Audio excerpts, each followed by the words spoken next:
notre émission L'invité de l'économie. Aujourd'hui, nous sommes avec le professeur Sylvain Dodwell. Il est professeur de stratégie marketing à l'INSE Business School et c'est avec lui que nous allons parler de l'importance de la stratégie en entreprise. Bonjour professeur. Bonjour Marie-Josée. Et merci d'avoir accepté notre invitation. Merci. Tout de suite, on va commencer avec cette première question. Comment pouvez-vous définir la stratégie? Alors, la stratégie vient du mot grec stratégos et qui veut dire général. Et c'est pour ça que de temps en temps, on rapproche la stratégie à l'art de la guerre. Mais moi, je préfère une définition peut-être un peu plus concrète. L'entreprise a un certain nombre d'ambitions qui traduisent en objectifs. Et la stratégie, c'est comment je mobilise mes ressources pour arriver à ces objectifs. Les objectifs, ça peut être des objectifs de rentabilité, de part de marché, de tout un tas de choses. Comment est-ce que j'aligne toutes mes forces pour atteindre ces objectifs? C'est ça la stratégie.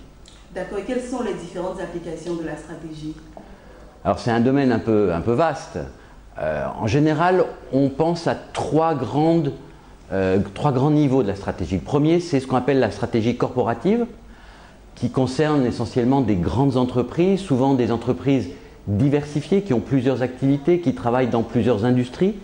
Et l'idée, c'est de gérer le portefeuille de ces activités. Alors ça concerne ce qu'on appelle les fusions, les acquisitions, le fait de rentrer ou de sortir d'une industrie, les alliances, les partenariats, etc.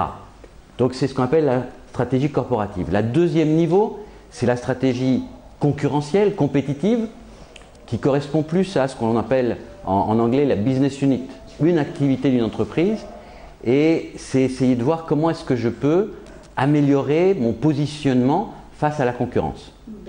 Et le troisième niveau, c'est comment j'aligne toutes les activités de l'entreprise, les départements, marketing, production, vente, etc., vers cet objectif stratégique concurrentiel. D'accord, on va s'intéresser au management de l'entreprise. Quelles peuvent être les applications de la stratégie?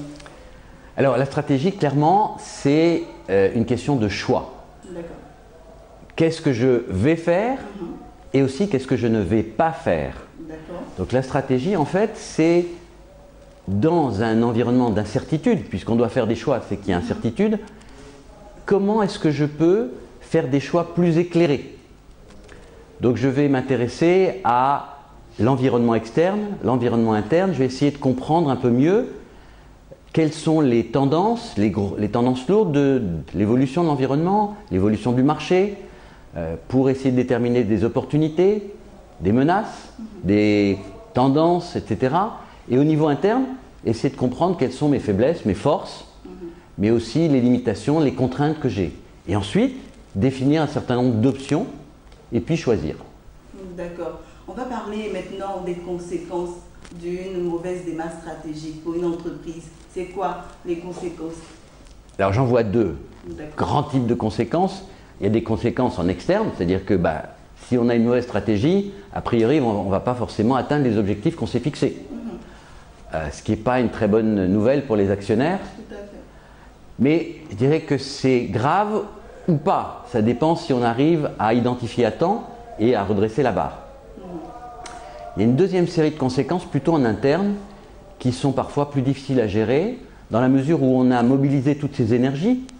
On a éventuellement motivé les gens avec des primes ou avec un certain nombre de choses pour les amener à travailler en direction de la stratégie. Si cette stratégie n'est pas bonne, si on arrive à, disons, un échec, les gens sont moins motivés et c'est difficile de les remotiver ensuite une fois qu'ils ont été déçus.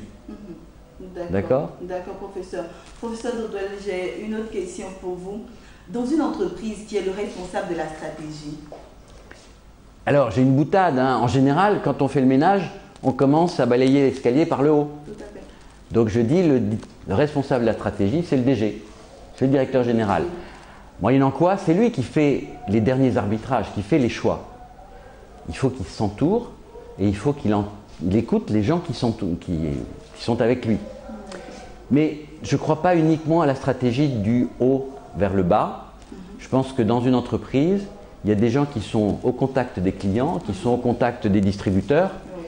Et la stratégie, c'est un aller-retour entre le haut vers le bas et la base vers le sommet. D'accord. Dans les entreprises, et souvent on voit des postes qui sont réservés directement aux personnes qui font la stratégie, les responsables stratégiques. Il existe dans les entreprises des personnes comme ça qui sont juste là pour mettre en place des stratégies et tout ça. C'est vrai, le directeur général, lui, il a sa vision à l'entame de l'année, il a ses objectifs et après, il y a des personnes qui mettent les stratégies en place. Alors, je crois moins en l'organisation. On parle d'organisation, des gens qui font la stratégie. Pour moi, c'est un processus. C'est un processus. Dans certaines entreprises, on met une organisation ad hoc pour la planification stratégique. Dans d'autres entreprises, peut-être qui sont plus grandes, on va avoir une organisation qui est un peu plus pérenne. D'accord ? Mais la démarche stratégique, en fait, elle peut être longue ou pas. Le plus important, c'est qu'elle soit complète, qu'on n'oublie rien. Je crois que c'est surtout ça. L'organisation elle-même, à mon avis, n'est pas le plus important. Clairement, dans des grandes entreprises, on a souvent ce qu'on appelle un observatoire de la concurrence, un observatoire de l'environnement, qui est chargé de voir ces évolutions pour, de manière continue, voir s'il n'y a pas des changements, si on ne doit pas justement réaligner la stratégie. Dans des entreprises qui sont plus petites, on fait vraiment une démarche stratégique à un moment donné et éventuellement au bout de l'année ou au bout d'un certain temps, on fait une révision. D'accord, professeur. Quelle organisation on peut mettre en place dans une entreprise pour obtenir une démarche stratégique qui donne de bons résultats? C'est un peu ce qu'on disait. Je crois que c'est vraiment cette idée d'avoir des gens qui, à un moment donné, réfléchissent à la fois à quelles sont les évolutions en externe, quelles sont les évolutions prévisibles, pas seulement au niveau de la réglementation, de la sociologie, de l'économie, etc., mais éventuellement anticiper aussi les réactions des concurrents. Et puis en interne, essayer de mieux se connaître, quelles sont vraiment nos contraintes, pour voir quel type de critères on va prendre en compte pour évaluer les différentes options stratégiques. Parce qu'on ne peut pas tout faire. Il faut de temps en temps aussi choisir et on ne peut pas diluer toutes nos ressources pour faire tout et rien à la fois. D'accord. Alors professeur, on va entrer dans les différents départements de l'entreprise et on va parler du marketing principalement. Quels peuvent être les objectifs de la stratégie? Je crois que c'est une bonne idée de commencer par le marketing parce que c'est eux qui sont en général au contact avec les clients. Donc ils concourent à la stratégie de manière prioritaire. Je crois que quel que soit le département, et notamment au niveau du marketing et vente, il s'agit d'aligner la stratégie globale d'une entreprise dans ses objectifs stratégiques du marketing. Alors ça peut être pénétration au niveau des canaux de distribution, ça peut être une amélioration de l'image, ça peut être une part de marché par produit, par région, etc. Donc il faut simplement traduire la stratégie globale en objectifs stratégiques beaucoup plus précis au niveau du département. D'accord. Et au niveau de la finance, à quoi peut servir la stratégie? À quoi peut servir? Alors les financiers, on dit que c'est les gens qui gèrent les cordons de la bourse. Donc en fait, ils ont des options financières. C'est eux qui font des choix sur quel type de ressources financières je vais allouer à l'entreprise, quel type de politique financière j'aurai vis-à-vis des crédits fournisseurs ou des crédits clients, etc. Donc ils ont toute une palette de ressources et d'options à mobiliser. Et en fonction un petit peu de la stratégie, si c'est une stratégie de conquête de part de marché, ça va se traduire en crédit client d'une certaine manière. Si c'est une stratégie qui est plus orientée vers la rentabilité, on va peut-être avoir d'autres types de stratégies financières. Est-ce qu'on va être focalisé à court terme, à long terme, etc.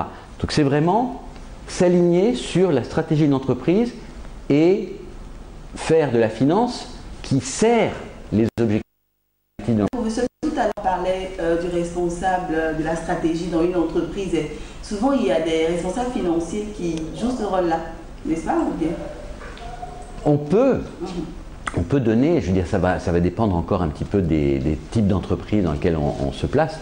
On peut donner un rôle supplémentaire à un financier. Il faut qu'il soit formé aussi. Un financier n'est pas nécessairement la meilleure personne pour. C'est quelqu'un qui doit aligner effectivement la politique financière d'entreprise vers la stratégie. Ce n'est pas forcément quelqu'un qui détermine, qui décide de la stratégie. D'accord. Et professeur, ces dernières années, le management des ressources humaines devient un élément important de la stratégie des entreprises. Est-ce que cela est justifié? Moi, je connais encore pas beaucoup d'entreprises qui n'ont pas de personnel, qui n'ont pas d'employés. Donc, la stratégie des ressources humaines me paraît absolument essentielle. Et je crois que c'est encore plus essentiel si on veut vraiment qu'elle s'aligne vers la stratégie globale qu'on a définie. Quel type de ressources on aura besoin demain, dans 1 an, dans 5 ans? Comment on les recrute? Comment on les garde? Quelle politique de rémunération? Quelle politique de motivation? Quelle culture d'entreprise on veut avoir? Tout ça sont des questions complexes, des questions assez importantes pour l'entreprise et qui doivent concourir une fois de plus à l'objectif général qu'on s'est fixé, qui est l'objectif stratégique. D'accord, professeur, vous connaissez bien évidemment des chefs d'entreprise africains, n'est-ce pas? Est-ce que ces derniers-là sont engagés dans une démarche stratégique dans leur entreprise? Oui, oui, et je pense qu'on peut toujours faire mieux. Okay, en Afrique et notamment en Côte d'Ivoire par exemple, ou dans d'autres pays, j'avais un ami sénégalais avec qui je parlais l'autre jour, on a des taux de croissance qui sont assez importants ces dernières années. Donc comment est-ce que je profite? C'est une opportunité pour des entreprises, comment j'en profite? Quel type d'ambition je vais adopter en fait pour mon entreprise? Est-ce que c'est une ambition locale, régionale, continentale? Plus, quel type d'indicateur je vais choisir pour mesurer dans quelle mesure j'obtiens mes objectifs, je vais vers mon ambition. D'accord, professeur. Un peu plus haut, on a parlé de la finance, on a dit à quoi peut servir la stratégie au niveau de la finance et au niveau de la production. Au niveau de la production aussi, c'est une activité essentielle. Ils ont un certain nombre de contraintes et ils ont des choix stratégiques aussi très importants. Par exemple, le grand choix stratégique de la production, est-ce que je fais ou est-ce que je fais faire? Est-ce que moi-même je produis ou est-ce que je sous-traite? Ouais. Et les critères, ça va être bien sûr des critères économiques, mais ça peut être des critères de savoir-faire. Est-ce que je veux garder le savoir-faire dans l'entreprise? Donc des critères de confidentialité, etc. Donc il y a des choix stratégiques très importants à mettre au niveau de la production. Et également, il y a un certain nombre d'impératifs.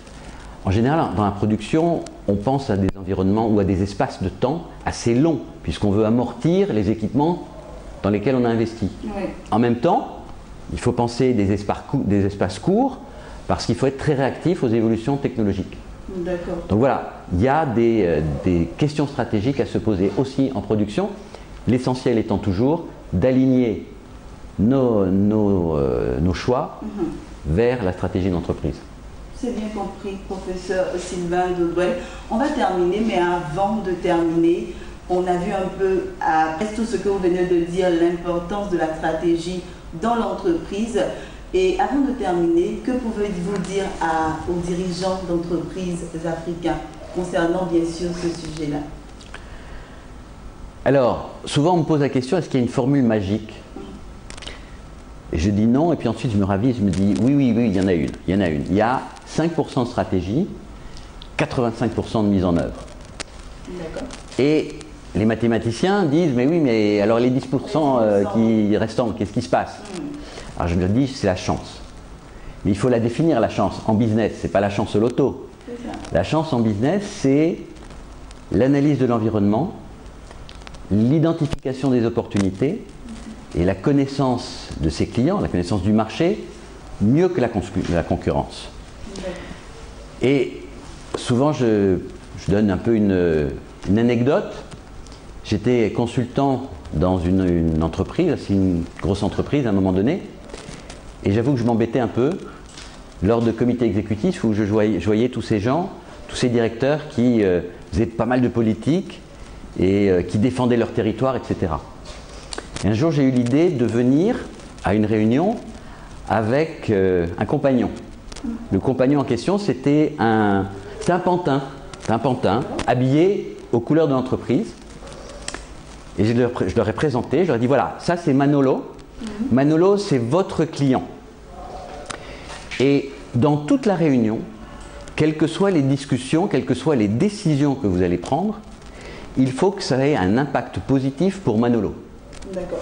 Je vous garantis que le type de discussion qu'on a eu était beaucoup plus riche, le ton était beaucoup plus intéressant, et ça fait maintenant 4 ans que Manolo est membre permanent du comité exécutif. D'accord. C'est bien compris, professeur. Donc, je pense que nos téléspectateurs vont retenir tout ce que vous venez de dire et vont s'en servir. Voilà, merci d'être passé sur notre plateau, professeur Sylvain Dodouel. Je rappelle que vous êtes professeur de stratégie marketing à l'IS Business School et c'est avec vous que nous avions tout à l'heure parlé de l'importance de la stratégie en entreprise.